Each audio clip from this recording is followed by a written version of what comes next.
to another episode of Hand Tool Rescue. Today is the hovering lawnmower day. I got this specific lawnmower about 2.5 years ago from a fan that purchased it off eBay, I believe. It's just been sitting around waiting for me to touch, and today I touch. This is a Flymo 19 made by Toro in 1965, and I think this is the only year they were made by Toro in this color and shape and style. So it's not very common, but the idea of a hovering lawnmower is still around today. Flymo itself is now a company and runs mainly out of the UK, where most of its customers are, and they still make hovering lawnmowers. Toro also still makes hovering lawnmowers. These are useful over traditional wheeled lawnmowers in ditches and golf greens, where you don't want to put a lot of pressure with the wheels on the grass. So it seems to be best for those applications. Otherwise, we'll just have to wait and see how it compares to a normal lawnmower. As we get started here, of course, like every single other small engine that I ever come across, there is no spark. And when there's no spark on the spark plug, we go straight to the points under the flywheel and remove the corrosion. They're usually corroded. Once you remove the corrosion and make sure the gap is properly set, you just hope for the best and hope the spark returns. If not, there may be something wrong with the magneto or the condenser / capacitor, or it's grounding somewhere or something like that. You just never know, but you gotta try step one. And step one magically brings it back. So that's exciting. Now that we have spark, I can put the spark plug in, shove some gas in, and we're live. This means that it's worth my time going through a full restoration on this, knowing that it will work. Well, assumingly it should work once everything's back together and all cleaned up. The compression is really low, and I'm not exactly sure why at this point. But we will discover that as we get to it. I'm marking the position of the magneto. It needs to go back essentially exactly where I took it off from, because that helped produce the spark. The manual, which does exist for this, not physically but digitally, does not give any recommendation on the flywheel gapping with the magneto. Usually that's part of standard small engine operation. So I don't really know. So I'm just going to mark it off and hope for the best when I put it back together. The gas tank is incredibly clean, like dangerously clean, which is great news. If the filter is clean as well, then that makes me very happy that this wasn't, left with a bunch of gas in it for 60 years. It's just nice to have a nice clean part for once. This was the air filter. Those two pieces are felt and nylon, but the big air filter cap might be asbestos. I don't really know. I just slapped it into a zip top bag just to be safe. And I'll just lightly clean that. It says in the manual just to clean it with gas or something, so I'll probably just do that.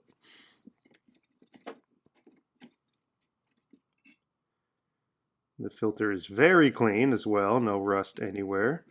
No goopiness. We don't want that goop. Gas tank off. Label completely missing. Mystery is present. This is the fuel filter cap / holder. And I'm pretty sure this is just like a glass jar lid, fully fully sealed with like a hole punched into it for the air to flow through to the carburetor. Interesting design choice, but I guess cheap and easy and functional. The spring did not spring. It doesn't have a high springy factor, so I'm very happy with that. The spring is fine, and that's just the governor touching the carb. Now, obviously, I'm assuming at this point that the carburetor's dirty and needs to be cleaned. But the more and more I get into this engine, the more I'm realizing that everything is very, very clean. Look at that. There's not one speck. This looks brand new. So I really don't understand how long this was run for, and how it got so dirty on the outside but so clean on the inside. It's very odd. The blade just seems to not really be rusty, but kind of like maybe like a stainless steel, which I guess would make sense, maybe because grass is wet. But trying to get this part off, which is the fan that actually provides that air force for the hovering action, was really, really annoying. There in the manual, it doesn't say if it's screwed on or glued on, or if there's a key or not a key. Like I don't understand. So I tried a few methods, trying to figure out what this spacer thing is and how it's attached, and honestly, I just gave up. I'll get to it some other time. I flip it back over and I start taking off the actual cylinder head and the muffler. The muffler is painted, but you can see from the heat that it's discolored, which drives me absolutely nuts. If people would just stop painting mufflers, I'd be really happy. Like maybe black, but anything else is a little ridiculous, according to me. So the muffler apparently doesn't come off unless I loosen the actual entire cylinder head as well. Fantastic design, but that's only an issue because I can't get the fan off because I'm a failure. I'm not going to take the piston out yet. I don't want gross stuff getting in there. And then I learn a very valuable lesson, which is just pull things off, Eric. Just pull them off. Did you think about that one?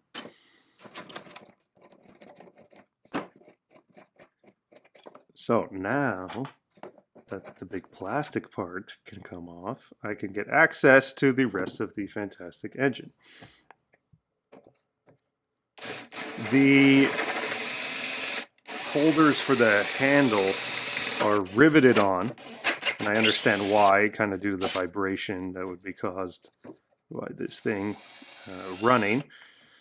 So unfortunately I have to completely drill those out and destroy them. There's no saving those. Those will just need to be replaced. It's not the end of the world, it's just some things weren't really made to come apart and repaired.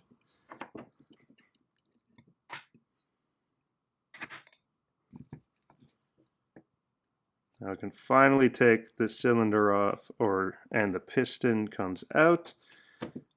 And it's very, very nice. There's no scoring in the cylinder itself or on the piston, which makes me very happy.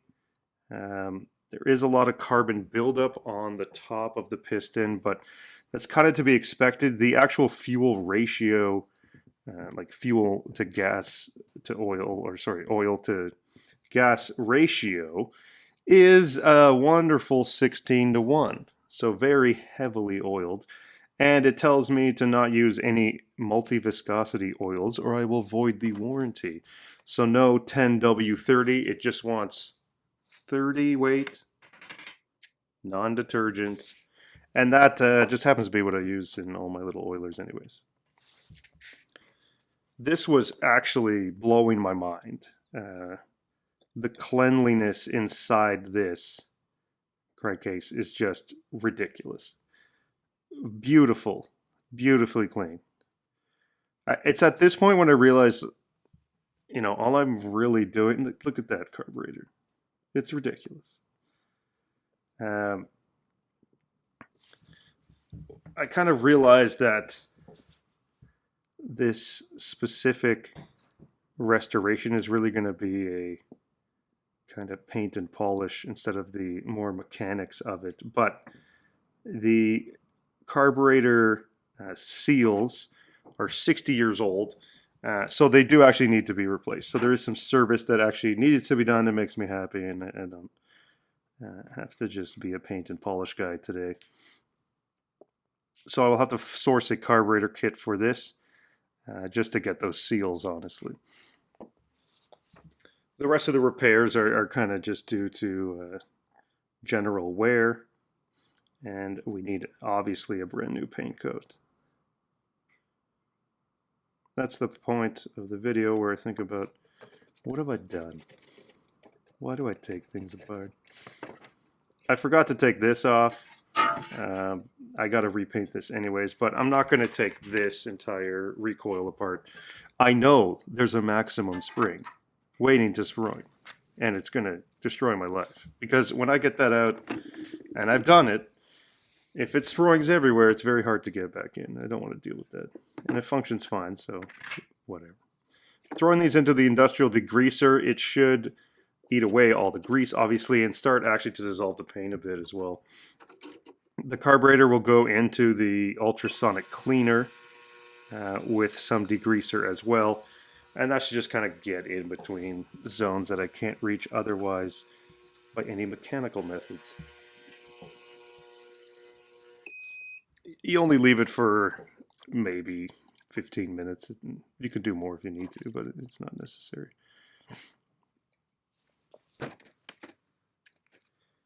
Slowly leveling up my dad's skills with this lawnmower restoration.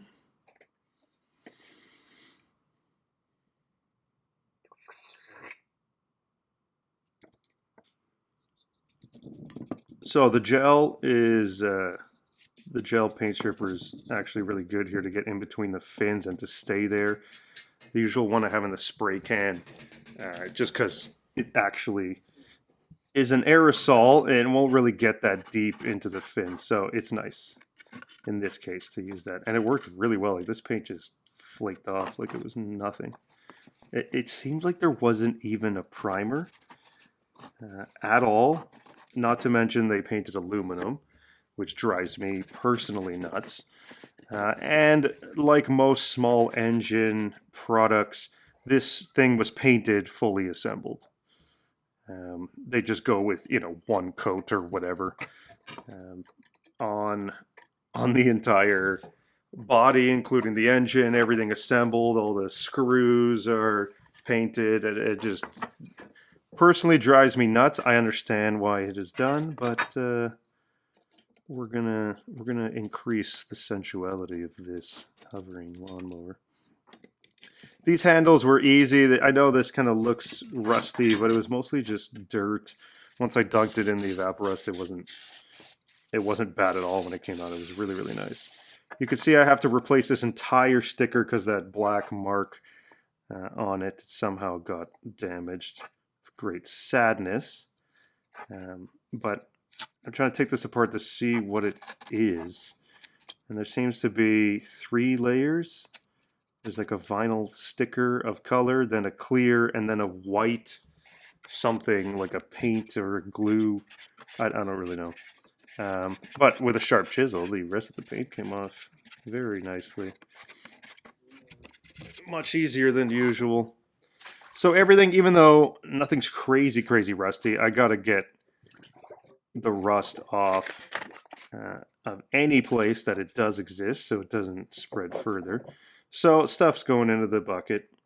It won't spend too long a time, and I'll take it out and it'll be fine.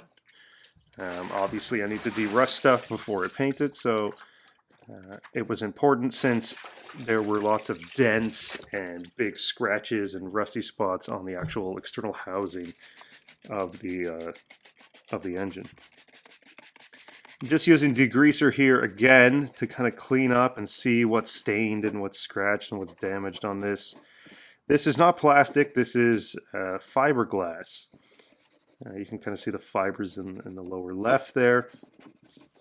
So, you know, bringing it back to life isn't some process that I'm really familiar with, because this is a type of material that I rarely get to deal with, since I deal with tools that are usually 100 years old. The metal ID tag needs to be completely remade, unfortunately, along with this lower tag, which used to have some safety compliance information. Goodbye, unfortunately. But no big deal. Something that can be fixed. The plastic wasn't damaged in any way whatsoever, so just with literally soap, it's back. It's back to be a fan. The entire magneto assembly, including the points and all that, I guess that's the ignition assembly, it's just going to get a brush and a clean and a wipe. That's it. I don't need to take it apart. I don't need to, you know, rewind the coil or anything. It all works fine. I'll just oil the little piece of felt and everything will be okay. You can take it apart if you want, but it's up to you. Everything on Earth needs to be wire wheeled. All the aluminum, all the screws, all the little parts.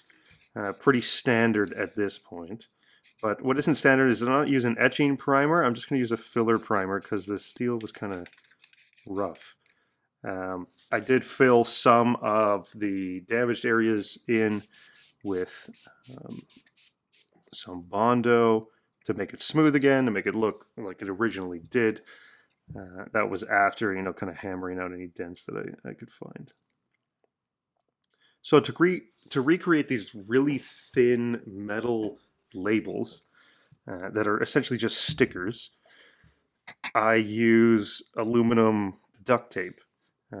At first I was hammering it in, but it was just unnecessary when you could just press the numbers in because it's basically thick aluminum foil. And that's it. That's all you got to do. And then with a recreated sticker, you glue it on the top and call it a day. So that's kind of like just a quick trick on how to remake the really thin ones. Because I don't have the material on hand to recreate the exact original. Here's a recreation of the choke or the running directions, as well as the big mystery. This took a little while to find all of the kind of issues, but what can you do? In terms of pieces missing here and words missing there, it was kind of just a collective aggregation of every single possible photo I could find online to piece together what that actually said. Luckily, I was able to do that. If something was missing, I had to look through older manuals for different Toro products to kind of get the right language. Then I'm using my 2K in a spray can, 2-component spray paint. It is amazing. It is completely fuel resistant. Makes me very happy, and it is essential to stopping the gasoline from removing the ink off of the brand new labels. It will do that. The gasoline will completely wipe it away. So you need that layer of protection. And that obviously has to go on after the labels are provided.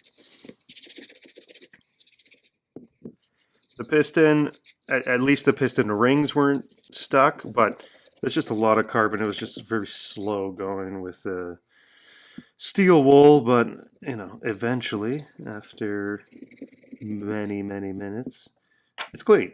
Not that this really matters, but it's nice. And finally, onto the reassembly. So the oil seals on the crankcase seem to be fine.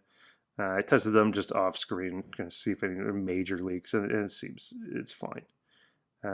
Those are kind of a different material than the other seals that I've encountered, so not a big deal. Plus, they've been sitting in oil for a while anyways. Protected. There's a fuel-resistant sealant around the entire crankcase. That's obviously important, and that should obviously help with maintaining a level of lubrication that is adequate. If you've noticed, I am not painting these aluminum parts to the engine. In fact, I'm not going to paint any of the aluminum parts for the engine because it's sacrilegious, basically. I'm also not going to paint the muffler. I'm just going to polish it up because painting mufflers is for dum-dums. So, just checking one of the very exciting valves. With the carb kit, I'm holding a new valve and seal, and I just need to press that in place, and we're done. Everything's new, everything's sexy, and I can almost guarantee that the fuel is going to flow like it's supposed to flow. I can't have any, deteriorating rubber chunks flowing anywhere. These are also new. They didn't really need to be, but they came with the carb kit, so might as well just put them in.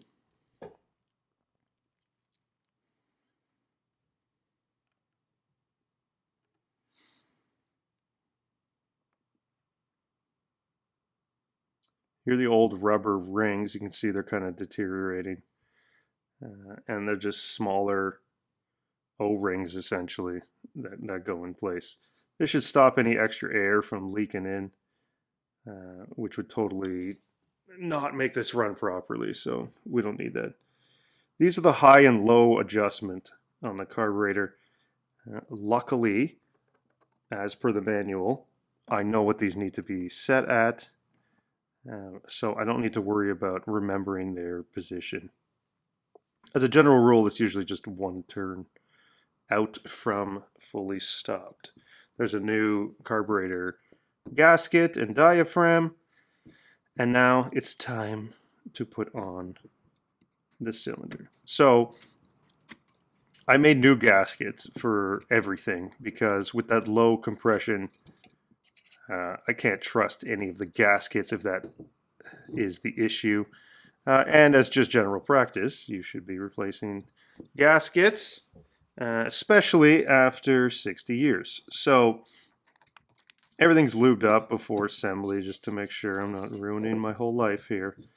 But the gaskets are just your standard paper gaskets. They will do completely fine. I am really excited to see if the compression picks up after assembly, because that's kind of my biggest concern as I go through the entire assembly process of this engine. Dad level increasing.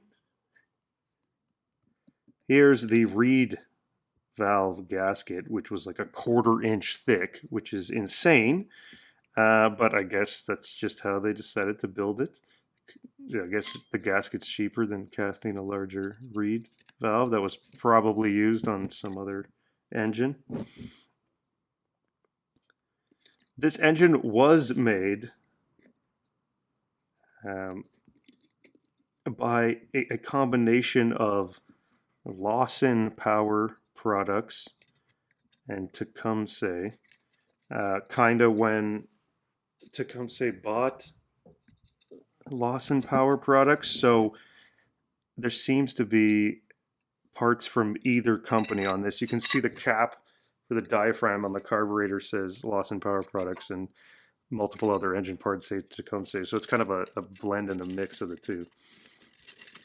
I did randomly have a secondary engine similar to this, made by Power Products, off to the side that I could use for spare parts if I needed to, but I didn't really need to, luckily.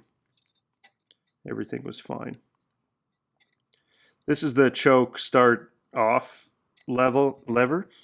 It needs to be positioned accurately so that when it's in the choke position, it's actually turning the choke. And you can see it kind of doing that right now. So you don't want to mess that one up. Attaching the spring after fully assembly is another genius move by me personally. But this actually wasn't as bad as I remember so many other small engine springs being. So kudos to 1965 Tecumseh.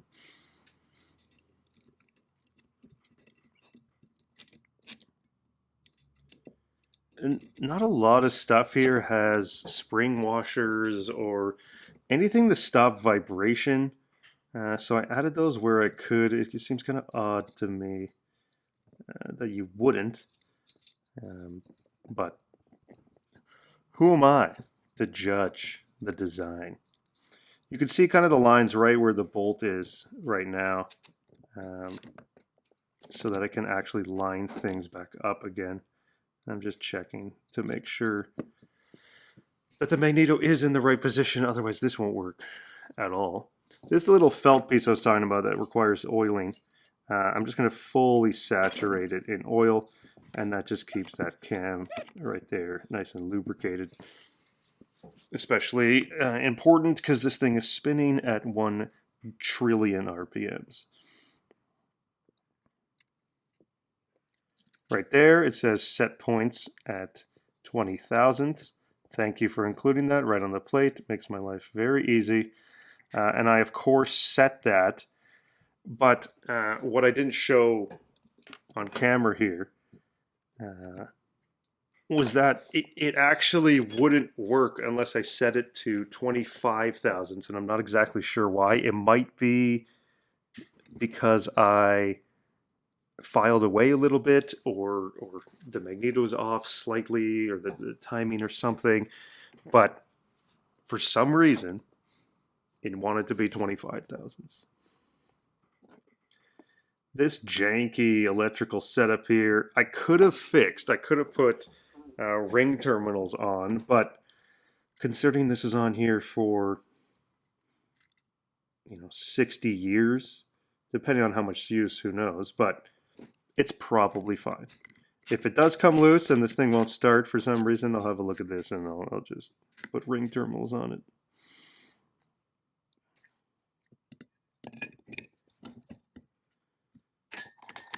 Flywheel on, beautifully aluminized. I don't even know what this piece is technically called, but the recoil grabber thing, it's probably technical. Here's another wonderful, amazing gasket recreation. And the new polished muffler. You can see the little tabs here to lock those bolts in place. I'm going to hammer them. I kind of wish I did put some little lock washers in or something extra. It seems weird, especially on a muffler. I understand that the tabs would help. But they still could loosen slightly, and that bothers me. Checking compression. Oh, much better. Now that compression is fully back. Almost that maximum dot level. So I was very happy with the compression. So it's something not really to do with the cylinder, but possibly with the gaskets. Why the compression was not massively exciting. Or maybe just the too much carbon, or who knows. But it is clear now. Everything is fine. The final piece of the puzzle. Now this paint that I've chosen looks much, much more yellow on camera than it is in real life. I'm not really sure why.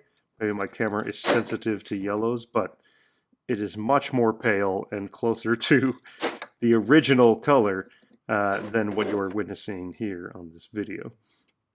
You can maybe check out the Instagram for a more accurate color if you so wish.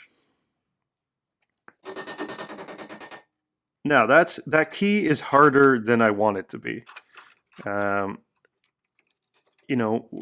In terms of a key that's meant to shear, this should be the key that is meant to shear, not the one attached to the flywheel. Although I understand that.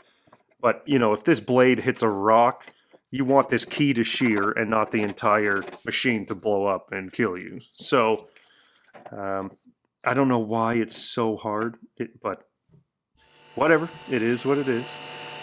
So I'm going to sharpen the blades because I can. Get them to stupid level sharp. The first blade is just roughly fixing up that brutal edge.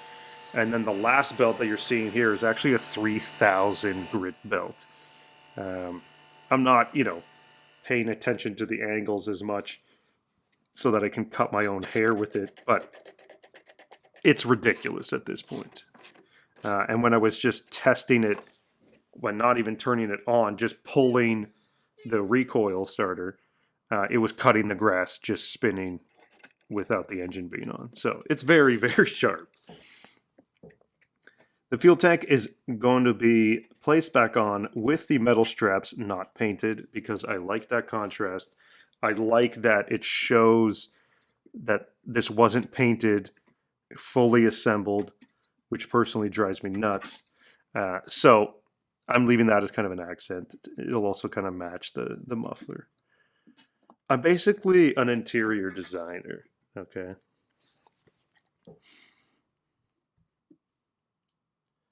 The final piece of the engine puzzle. It works very well. Engine rolling smoothly. Air filter getting slapped on. I wish I could, you know, find a brand new one. I don't even know what it would look like, but considering this has its nice kind of maroon color, I'm assuming this isn't bad at all. It's not like there's a hole punched in it or damaged in any way. Here I am setting the appropriate settings on the high and low needles as per the manual, and then forgetting entirely to hook up the fuel line because I'm a genius.